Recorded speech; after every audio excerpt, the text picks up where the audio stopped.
I've been attached with the feeling of waking up with you by my side.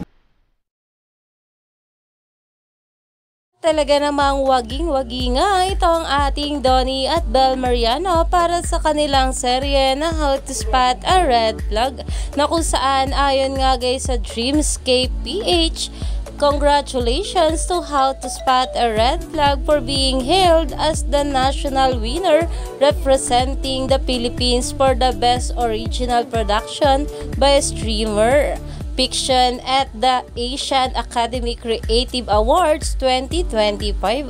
At talaga namang kinongrats na nga ng mga bula itong ating couple at ang team ng How to Spot a Red Flag, at super proud nga talaga ang maraming bula dito.